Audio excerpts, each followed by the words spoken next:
Ryan Reynolds here from Mint Mobile. I don't know if you knew this, but anyone can get the same premium wireless for $15 a month plan that I've been enjoying. It's not just for celebrities. So do like I did and have one of your assistants switch you to Mint Mobile today. I'm told it's super easy to do at mintmobile.com/switch.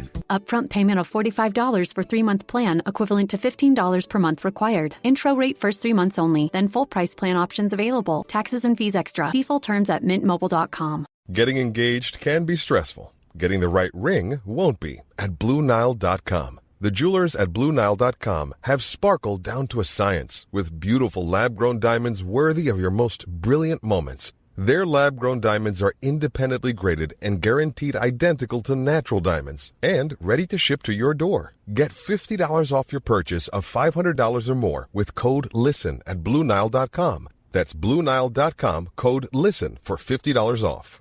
This episode is brought to you by Progressive Insurance. Do you ever think about switching insurance companies to see if you could save some cash? Progressive makes it easy to see if you could save when you bundle your home and auto policies. Try it at Progressive.com. Progressive Casualty Insurance Company and Affiliates. Potential savings will vary. Not available in all states. Picture this. You're in the garage, hands covered in grease, just finished up tuning your engine with a part you found on eBay. And you realize, you know what? I could also use new brakes. So where do you go next? Back to eBay. And you've got eBay Guaranteed Fit. You order a part, and if it doesn't fit, send it back. Simple as that. So when you dive into your next car project, start with eBay. All the parts you need at prices you'll love. Guaranteed to fit every time. eBay. Things people love.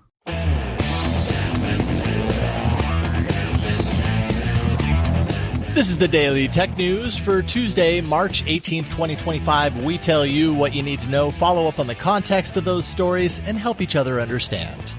Today, Dr. Niki is back telling us about the woolly mouse. And then we've got a really good email. I was thinking maybe it was moose for like your hair. I'm Jason Howell. I have woolly hair. I'm Tom Merritt. Let's start with what you need to know with the big story. All right, big M&A news. Alphabet has confirmed the largest acquisition in its history with the purchase of cloud security startup Wiz for $32 billion. It's an all-cash deal. Google is paying an additional $1 billion as a retention bonus. That's to keep all 1,700-ish current Wiz staffers in place after the acquisition is completed. If it completes, we'll talk about that. Wiz will retain its autonomy leading up to and beyond the actual closing of the deal. So leading up to the closing, they're just going to operate as they always have in all the different directions. And it sounds like also after the deal, they'll do that as well. This is not the first time Alphabet has tried to secure Wiz. Last year, Wiz rejected a $23 billion acquisition offer from Alphabet in response, at that time anyways, to potential antitrust friction within the deal. And of course, Wiz has kind of built in, which we will definitely talk about, kind of approaches to rectify that this time around, or at least lessen the impact of it. The deal is still highly dependent upon regulatory approval. That's expected sometime in 2026, next year. The company has agreed to a 10% termination fee if the acquisition is thwarted by regulatory pressure. So they want that money even if things fall apart. This amounts to around $3.2 billion. It's considered one of the largest of its kind. And sources say Wiz insisted on this breakup fee in order for the deal to go ahead. So that's the lesson they learned from last year. Alphabet's acquisition of Wiz is meant to boost Google's position in enterprise cloud and security at a time when AI is integrating in all different directions. Some view Alphabet's cloud offering as lagging behind Amazon Web Services and Microsoft Azure. So this would be a deal to kind of boost up what they have. Wiz began, by the way, 5 years ago as a cloud security startup. So not very long ago, aiming to help organizations secure their cloud data and systems. It uses an agentless system that can see and manage potential risks across all different cloud services. That's a big part of what they do. The company achieved rapid milestones in its short life, including $100 million in annual recurring revenue within 18 months of launch. Wow. And a $10 billion valuation by 2023. Now, as for Alphabet, and then we'll kick this around a little bit of acquisition history here, because I thought, that's a big amount, but like, what does that stack up against with Alphabet's other acquisitions? Prior to this, their biggest was Motorola Mobility. That was back in 2011. That was a paltry $12.5 billion by comparison. Paltry, which sold to Lenovo, of course, in 2014, just a few years later.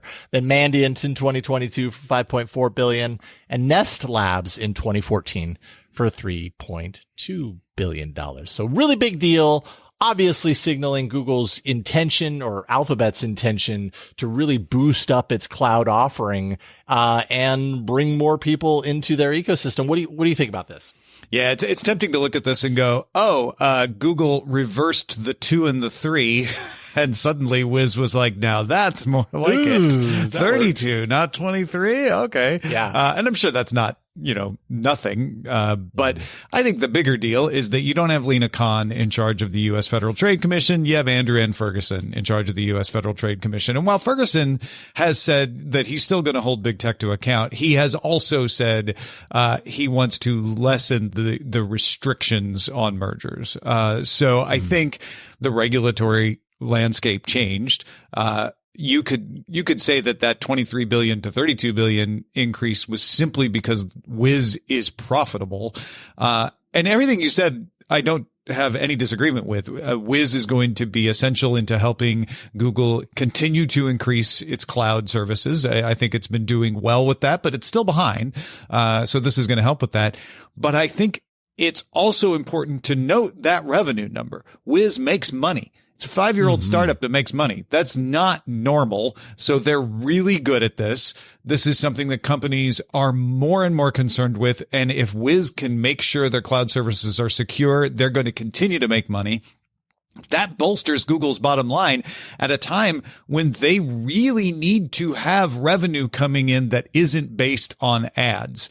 Because not only are they facing regulatory pressure on ads, as we all know with several court cases, but also the ad market is not going to stay in Google's favor forever, especially if search starts to decline as people start to rely on chatbots more and more.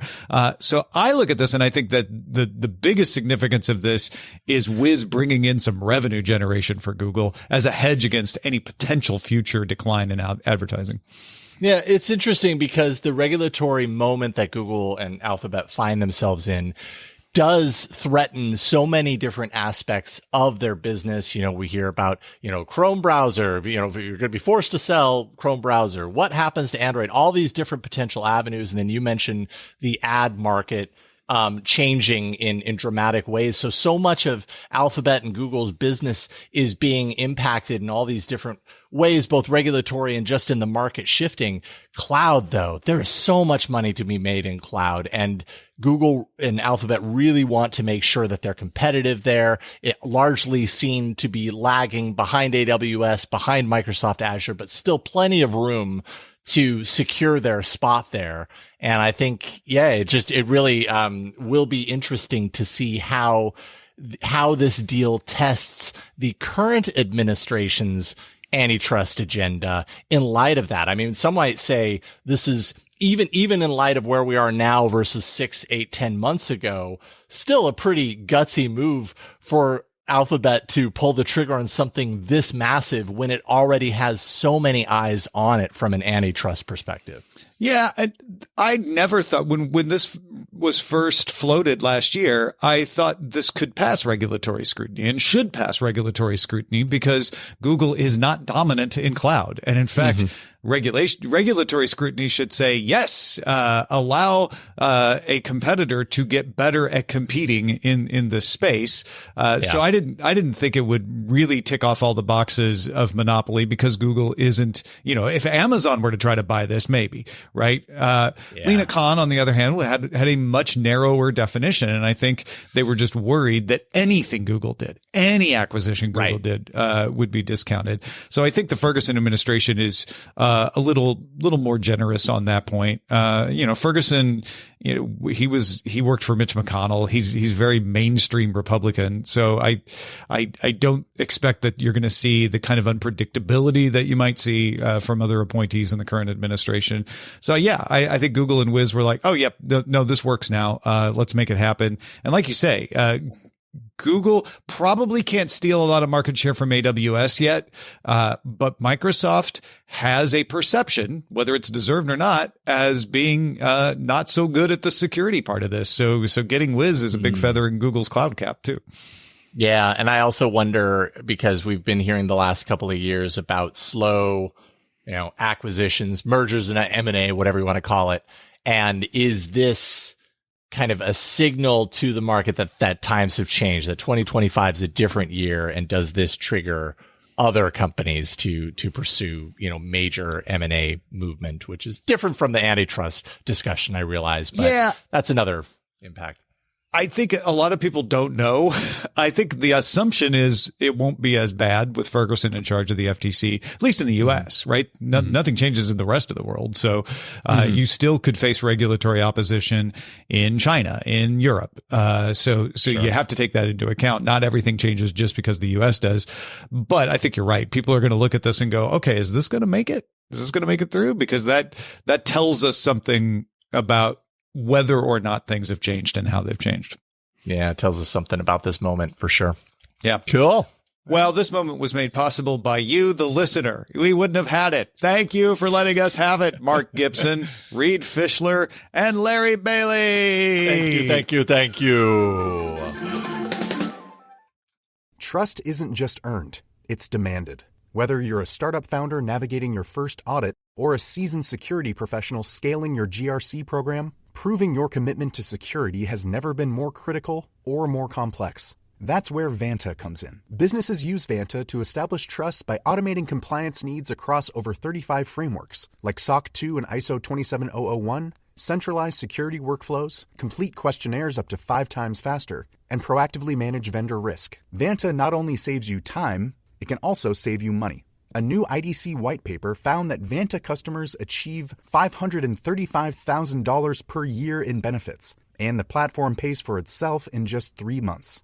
Join over 9,000 global companies like Atlassian, Quora, and Factory who use Vanta to manage risk and prove security in real time. For a limited time, our audience gets $1,000 off Vanta at vanta.com/DTNS. That's VANTA.com/DTNS for $1,000 off. Everyone's talking about AI these days, right? It's changing how we work, how we learn, and how we interact with the world at a tremendous pace. It's a gold rush at the frontier, but if we're not careful, we might end up in a heap of trouble.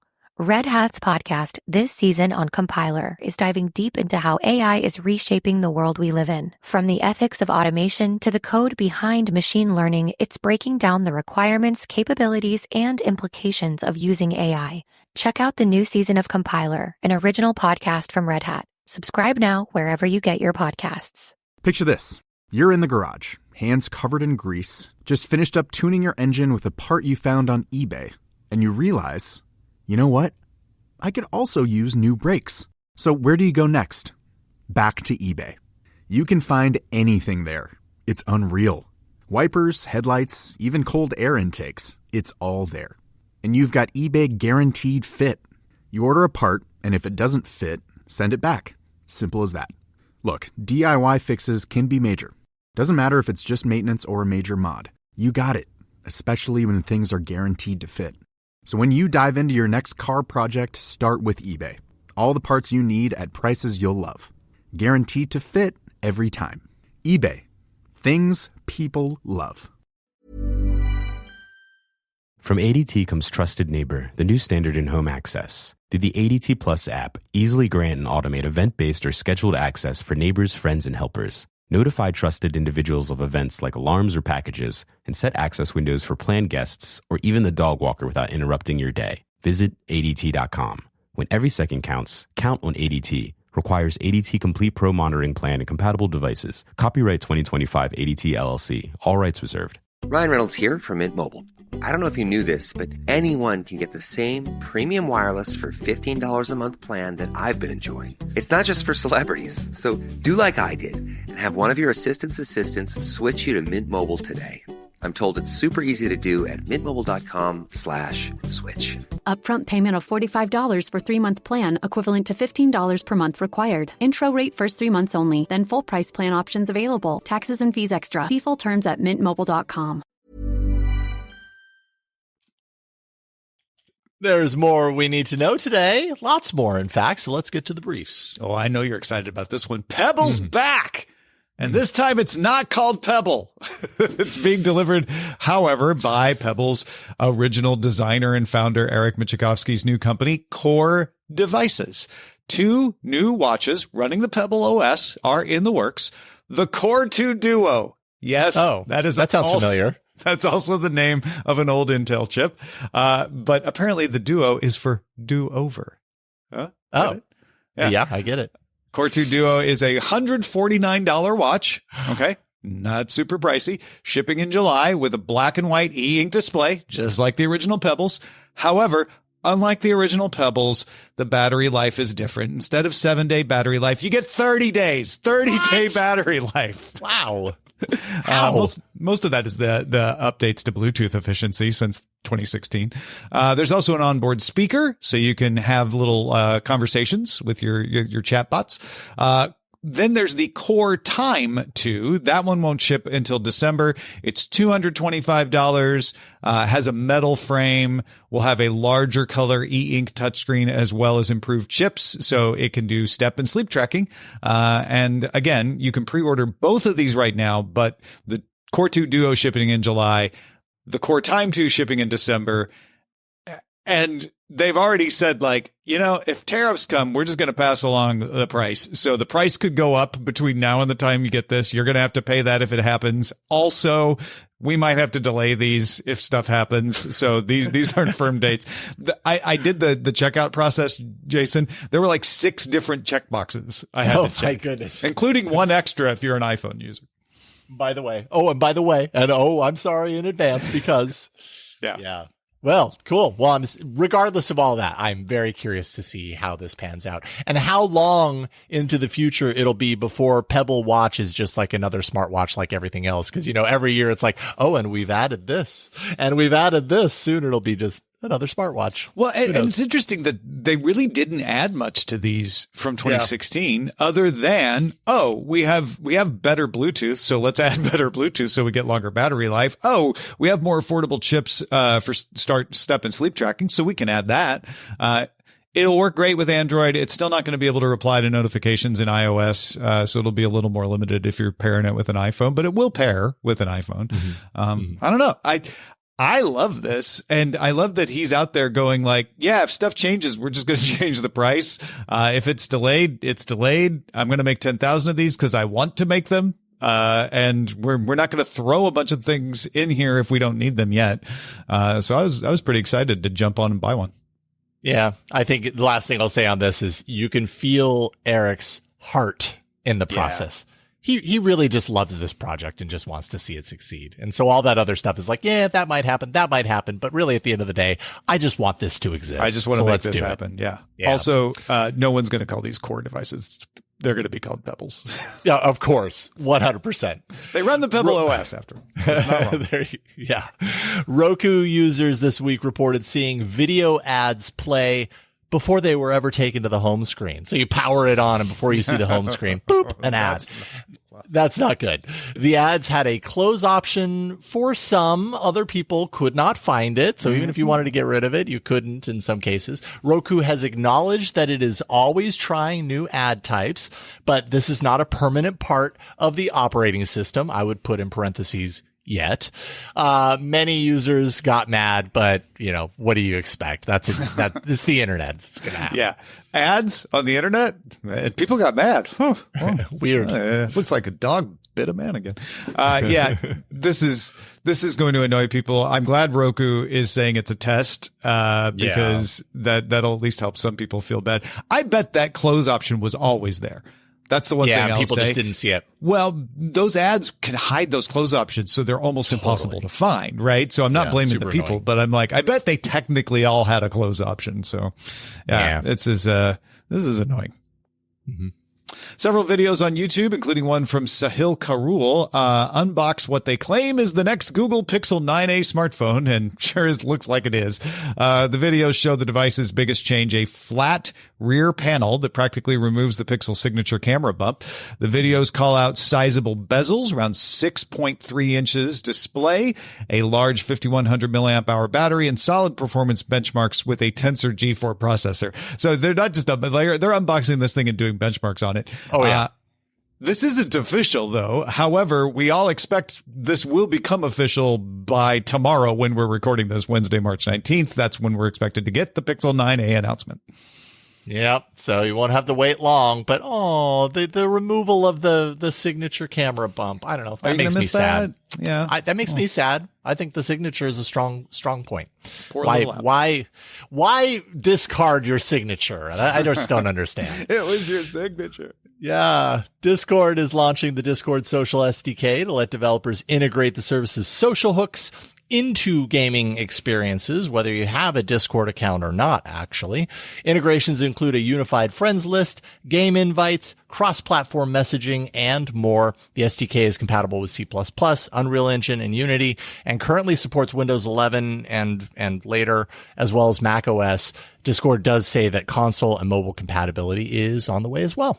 Yeah. So this makes it easier for developers to build chat into their games. But and again, you don't need a Discord account if they build it in to use this, although it'll make some things nicer because I don't know who you are. That's great. Yeah. Revenue Cat's State of Subscription Apps report shows why a lot of developers really, really try to get you to subscribe. When they're so insistent, they're like, hey, would you like to subscribe? This is why, according to the report, which covers more than 75,000 mobile apps, almost 80% of subscription-related app developers struggle to reach $1,000 per month in recurring revenue during their first 2 years. The report also found the revenue gap widening, with the top 5% of apps earning 500 times more than the remaining 95%. 5% of the apps get $10,000 a month or more. But yeah, it's I guess it's not surprising that it's hard to get people to subscribe to your app in such a competitive marketplace, but there's the numbers on it. Yeah, very, very interesting. I mean, I think just people have subscription fatigue to a certain degree. You really do have to choose where your money goes at this point, because if you did a subscription for every single thing you used ever, we wouldn't have any money to, buy hamburgers. The other part of this that I found interesting is that the ones that do reach that 10,000 a month or more level, they do it quickly. So you kind of know soon whether your app is going to reach the heights of success or not. That's a good point. Samsung announced the official rollout of One UI 7 will begin April 7th. I bet there was some coordination there. Mm-hmm. First hitting the Galaxy S24 series, Z Fold 6, Z Flip 6. Betas for those devices are available now. Sometime soon after, Samsung plans to roll out to the S23 series. Yes, of course, the Z Fold and Flip 5. And as far as tablets, the Galaxy Tab S10 and S9 series. The new version, which is already found on the latest Galaxy S25 series, includes the Now bar on the lock screen. Also, other redesigned aspects of the lock screen, and a host of AI features, like I think the really super cool feature audio eraser for video recordings, which is just really neat. Lots of Google news today. Google has launched a feature for its Gemini chatbot called Canvas, which is similar to Anthropic's Artifacts and also similar to ChatGPT's Canvas, especially in that it's also called Canvas. They are collaborative workspaces for writing and sharing, specifically for coding projects, but you can use them for other stuff. The Gemini Canvas provides a sidebar for comments, can do previews of code in real time. You can also do things like highlight sections and describe how you want them to change, export your stuff to Google Docs. You can launch it from a prompt in Gemini if you want to try it out. Also, Google is bringing Notebook LM's audio overview, with its two familiar voices, to Gemini. So in English, you'll be able to get audio overviews by uploading a document to Gemini now. Canvas and audio overview are available for free worldwide. If you can use Gemini, you can get it. However, the code preview function will only work on the web version of Gemini for now. Neat. I'll have to play around with that. Another thing I'll have to play around with, GIMP. You remember GIMP, the free and open source alternative to Photoshop, has finally been updated to version 3.0. This is the first update since 2018's 2.10 version. And the update brings some long overdue things like redesign of the UI, better support for tablets, non-destructive layer effects, improved color management, and improved workflows. I'll just say that the changelog for this is huge. So if you're interested in GIMP, go check out the changelog. I think it's worth an upgrade. Those are the essentials for today. Let's dive a little deeper into the ongoing stories and follow up. Yeah, let's. And by let's, I mean you and Dr. Niki, Tom. Colossal is a company founded in 2021 that has the goal to de-extinct the mammoth, which it hasn't done yet, but it has made a very small start. Dr. Niki explains. Dr. Niki, I'm very glad to have you back on the show to talk about something furry and cute this time. If you are used to me being on the show by now, you know that whenever there's a mammoth story, I'm here. I'm on DTNS. So. Yes, we shine the mammoth light, and Dr. Niki arrives. For real. Batman. Yeah. Yeah, and you may have noticed that Colossal is usually or always the company behind these stories. On March 4th, they announced their woolly mouse, calling it a watershed movement in the de-extinction mission that they have in their press release and accompanying preprint. So if you're unfamiliar, a preprint is basically an early version of a scientific manuscript, but it has not undergone peer review yet. Okay, so that means not that the science is wrong necessarily, but no one has checked it. That's the idea of peer review, right? to not have officially other through a journal. Look and say like, oh yeah, no, this all looks right. Correct. Okay. I'm guessing you might have issues with this. Yeah, so I will say the mice are extremely cute, but whenever I see a story by Colossal, I immediately want to jump into the nitty-gritty details, and quite a few other people have done this as well, so I kind of did lean on them for this. So Colossal's team used gene editing to create mice with mutations that they claim are, from their quote, mammoth-centric. That's already a little bit suspicious for me. Mammothish. Yeah. So mammoth-like, appearing mammoth-ish, but potentially not mammoth as, or whatever you would say. But not actually mammoth. Exactly. Perhaps. So they tested different gene mutations that affect mice, making their hair maybe appear differently, but not those that affect mammoths. And the mutated mice do have a really great stage name. They're called the Colossal Woolly Mouse. Pretty great. Mm-hmm. But we already have woolly mice, and we've had them since the 1970s when we started breeding lab mice. We're aware that certain mutations or knockout genes are established as creating just extra fuzzy mice. It's a knockout, or it's a gene in the hair, keratin production area, just makes more hair. So go ahead. Like we can breed animals that are fuzzier, right? Yeah. Just like you have fancy pigeons and fancy dogs, if you watch the dog show, there are also fancy mice breeders, and they go after these kinds of traits. And you can go and buy these mice from Jackson, like the mouse producer right now, and you can get your own woolly mice if you want. Wait, are there fuzzy pigeons? Is that what you just said? There's fancy pigeons. So Darwin was really into pigeons, but they're like curly-haired pigeons or curly-feathered pigeons. Yeah. Okay. Oh, yeah, it's a whole That's thing. Cool. We covered when we talked to you about a paper on mammoth genes that Colossal discovered. Did they not use those genes? Yeah, so this was back in 2023.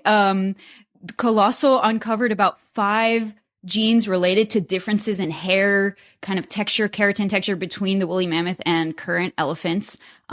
But they were not a part of this experiment. Exactly 0 genetic changes directly related to mammoth DNA were a part of this experiment, to be clear.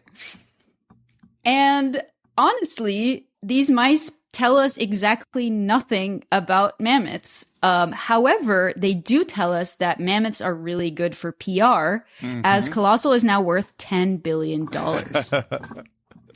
And they were founded in 2021, and that's also when we started covering their stories. In fact, my I think one of my first DTNS lives was episode 4447 was about Colossal trying to clone the dodo. Guess what? They haven't done that yet either.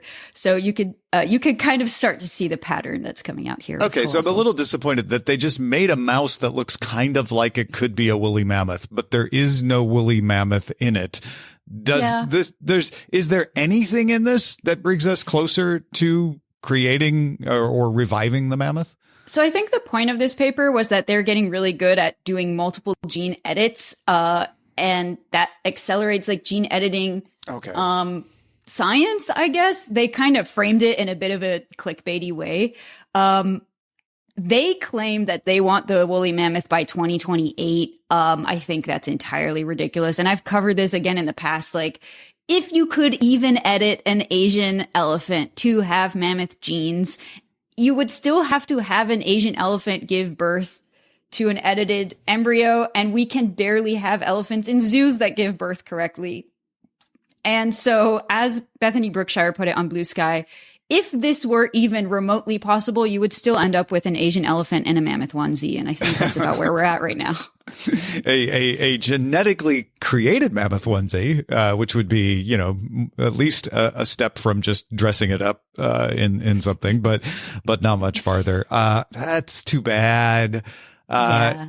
I mean, it does sound like maybe there was some gene editing progress made. And yeah, I'm not going to say that their gene editing work is bad. It's not mammoth centric. And I also want to point out, when you read scientific studies, it's really important to look at their conflicts of interest at the end of the paper. And this one notes that the authors of the preprint have filed a patent application based on their work, which tends to indicate that the work is more financially, the goal is a bit more financial, motivated than maybe just pure science, which is debatable. But it's important to look at those things when you're looking at these papers. So good on Colossal for getting really good at gene editing.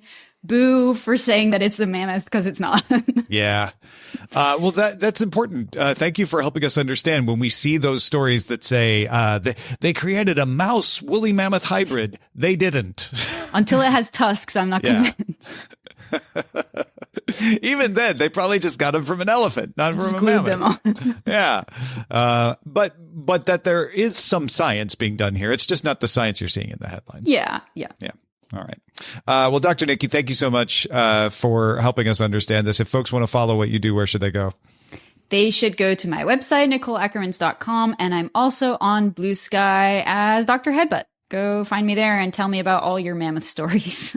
What do you want to hear us talk about on the show? One way to let us know is our subreddit. We get great stories over there on the subreddit. Submit stories and vote on them at reddit.com/r/Daily Tech News Show.